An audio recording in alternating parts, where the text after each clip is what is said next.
Good evening, everyone. Fred Shropshire here with my colleague Vanessa. Ruffess Hi. is hanging out in the newsroom, thinking about some of the things that have been trending with our Winter Olympics that are well underway now. I mean, we've had different storylines develop, and we've been doing these conversations just to talk about some of the things that you guys are talking about online on social media. So, welcome to this latest stream. One of the things, Vanessa, that we were seeing people talk about, it's always something like this, right?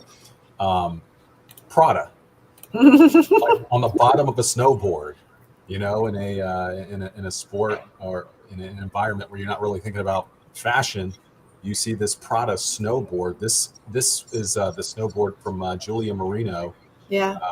and apparently, in a sport where you see different brands like Burton or Solomon or Volcom, which are the affiliated brands with snowboarding, and then you see Prada plastered on there, you start to get a lot of chatter. Yeah. This is definitely a viral moment that we're seeing here. So yeah, what's so interesting is folks can actually get this snowboard Yeah, of course if we you are can. It's willing to Prada. shell out for it, but you got to shell out. Yeah, it's like apparently it's like $3,600, and this is like and I may be mispronouncing this, so forgive me. I'm not a Prada person, but Lene Rosa. It's like a part of that line. So the snowboard will be $3,600. The helmet is like $725, and the goggles you can even get for about $600 too. So the whole thing is like a billboard, and she has more than fulfilled her obligation to Prada, apparently, because we're talking about it tonight, right? Yeah. I mean, Yeah. it's pretty sharp. And for folks who do want to go and check it out, if you don't like that color, it looks like they've got it in white and they've got it in black. Uh-huh. And while you're there, I mean, why not go ahead and check out the other accoutrement that you can get there from Prada? I mean, I don't know, Fred, if you've taken a perusal here of this website, but if you're into a fleece jumpsuit, All kinds of snow gear. It's got like basically everything that you would need, for that sport or anything on the snow, right? yeah, Yeah. So yeah, Prada makes it. So there you go. Good job, something I Julia. You got us talking about Prada. It's definitely one of the major high fashion moments of the Winter Olympics thus far. Yeah. And something, I mean, this won't be a big surprise to you, Fred, but something I'm noticing too about this Prada, snow line is the advertising of technical and recyclable, which of course, right? Oh Like yeah. on Friday, we were talking with the opening ceremony about, Uh-huh. the US outfits that Ralph Lauren had designed, and they had the honeycomb fabric layer that's kind of in the middle, and it expands and contracts to kind of suit the temperatures, and like you had mentioned too, Fred, like recyclable Oh seems to yeah. be the way to go. Absolutely. And perhaps even though we're talking about the quality of the board or the brand, perhaps the best thing about all of this is that Julia earned a medal. She actually earned a medal, and it was the first medal over the weekend Hmm. for Team USA. So there's that too, not to be outdone by the name brand of the board, which kind of begs the question, right? Because that's a silver medal, right? Yep. It kind of begs the question, how are we doing here with these Winter Olympics? Uh, Yeah. I think the last time we checked in, right, like US was not even in the top 10. Is that still the case? I'm trying to take a peek right now to see what those medals are looking like. yeah, one of the interesting things, because I was actually looking at this, I was interested because you're right. We were talking about this. We've done a show called the Olympic Zone. That if you haven't seen it yet, you have at least 2 more weeks to catch it. It's fascinating because we've got great stories in there about the backstories with the athletes, and all the stuff that you want to know about their stories. But we show the medal count all the time because historically that's what we've been preoccupied with. And what I've noticed with the Winter Olympics is that we don't seem to be dominating like we appear to be, at least during the summer games. Hmm. And so I started looking around, poking around, and apparently, I mean, obviously we have a history of medals that we've earned in these games, but over the years, but apparently we started doing better as a country when they introduced these extreme sports, like snowboarding, or like the what is the other one where we're seeing people do turn Oh, around? the aerial Yeah, type it's like the big air or whatever. freestyle. Yeah. Yeah, all of that stuff completely American.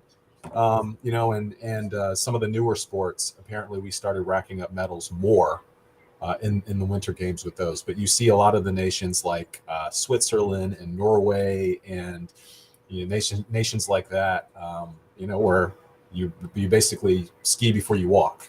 By the way, for folks who are just joining us, it looks like we have dropped the latest medal count in the chat. So if folks wanted to take a peek and see what the latest is, looks like we've got a link there in the comments. Yep. And checking back in, I'm here on the medal count, and it does indeed seem as though the U.S. is still outside of the top 10. Looks like we're 14 right now, with 3 total medals, and all 3 are going to be silver. And for those who are curious, it looks like the Russian Olympic Committee is in the lead, 7 total, 2 of those gold, 3 silver, 2 bronze. There you go. So there's that. It does seem, however, as though, you know, we talk about, you know, the extreme sports that seems to maybe favor the U.S. a little bit. One particular area where it seems like Team USA does have a shot at a medal is women's hockey, and that's something that there's a lot of focus on this evening.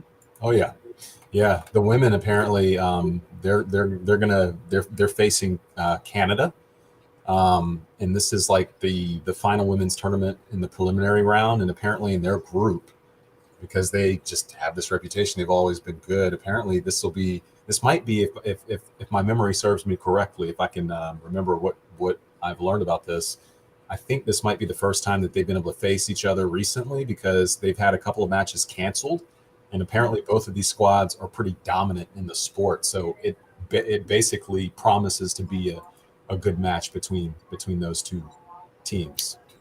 Yeah, I mean, it seems like it's going to be a good matchup, and I mean, just a rivalry in general that folks are going to want to tune in and see how that plays out. So that is something that folks are going to want to check out. My goodness, there's just so much to keep up with. I just want to, I'm taking a peek right now. I want to make sure we're getting our shout outs in. Hi, Pam. Pam has commented twice, so I figured we should say hello to Pam, who is watching from Laurinburg, North Carolina. Yeah. So thank you so much. Thanks one of the cool, back to this hockey, one of the cool things here, just a little nerd here, a little nerd to humor people who are really interested, myself. Since 1998, when the Olympics began its women's hockey tournament, Canada has won gold medal 4 times, while the U.S. has won twice, in 98 and in 2018, when its 3-2 shootout victory ended a run of 2 straight gold medal game losses to Canada. So that just gives you an idea what this rivalry is like, and why people who are paying close attention are really caring about this matchup. Yes. Even though it's a preliminary round, this could be a sneak peek into what we might see in that gold medal matchup. Yeah, definitely something to tune into. You know, something else that we were talking about in the newsroom is, the unfortunate aspect of COVID in these games. I mean, unfortunately, this is just something that is part of our daily life, and it is part of the Olympics experience once again this year. So we would be remiss if we just did not mention Vincent Joe and his testing positive for COVID. He's a figure skater, and so unfortunately will not be able to compete. So that is something that I can only imagine is just so probably an emotional roller coaster for him. I know that he had posted on social media about the experience, saying that he just cried a lot of tears. Some of them were happy tears, he admitted, but for those folks who just train, and then have something like this happen, I mean, your heart just has to go out to them. Yeah, they spend so much time and so much effort, and there's so many sacrifices made. You think about all the things that he and others give up to be in this position. it's heartbreaking to even think that something like COVID, of all the things too, because people were missing their chance in the spotlight, or their all of their work, the culmination of their hard work. They were missing these moments before COVID, due to injuries and other unforeseen circumstances. But now COVID, it just adds to another possible reason, and in this case, it is the reason that he will not. That he might not be participating at all. Of course, he was optimistic and saying, setting him up for a comeback. But we'll just hope for the best, because we know that he has worked so hard to compete with Team USA. But yeah, we just want to come up here and pop on and say hello to everyone and let you know what people are talking about, and also just to let you know that our news is going to be on tonight. It's going to be on a little later. Very much tonight. Very much tonight. Yeah. How about in the middle of the night? Well, you can catch our newscast and catch all of the latest everything happening Olympics at WCNC.com. Yes. Thanks everyone for tuning in. We're so glad to have you. Pam gets extra credit. Pam has commented 3 times, by the way. And in case we didn't say hi to Sherry either, who is dreaming about a winter weather report from Brad. I don't know if we can deliver that, but we're so glad that you could come and join us and give us your thoughts here on this web stream. So thanks everyone.